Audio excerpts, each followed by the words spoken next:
and going with her. So she invites me, man. When I tell you, you step on Folsom Prison, and like keep in mind, like I visited my dad in prison, so it wasn't the first time I was exposed to a prison. But I'm looking at Folsom Prison from the outside, it looks archaic, it looks antiquated. I'm like, it's no way this prison is still nah.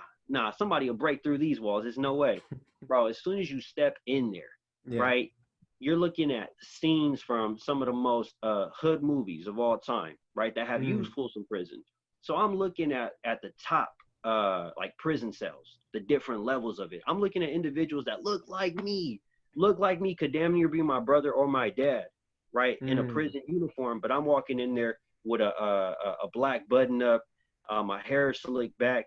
But there was a commonality there. There was like an Yeah. understanding, like I'm here as a guest, but I'm in your home, right? Mm.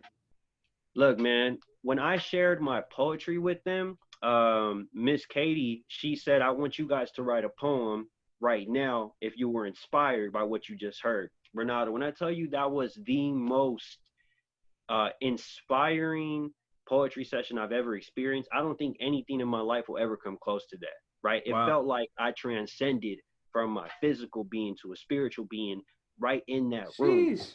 Yeah, man, and shout out to the inmates that were in Folsom Prison at the time, man, to those dear souls because they Yeah. were able to take a piece of my poem Hmm. and they did their own interpretation of it.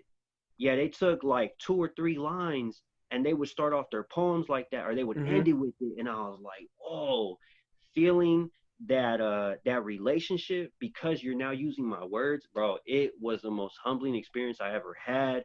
I had guys coming up to me telling me like, look, man, we believe in you, but you need to put Wow. yourself out there. You need to Mm. do more of these readings. And also just knowing the type of work I do with Improve Your Tomorrow, man, they were grateful. They said, look, I Hmm. have a son who looks just like you.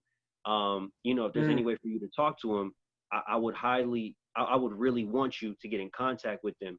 So it was not something I deserved, but man, Hmm. I'm more than grateful that God put me in a room like that because I really feel Hmm. like I came full circle from avoiding going to prison, looking at my Hmm. dad being in prison, now performing in a prison, but feeling the most liberated I had ever felt by my own words and that experience. The Yeah. irony there and the transcendence there it was unreal.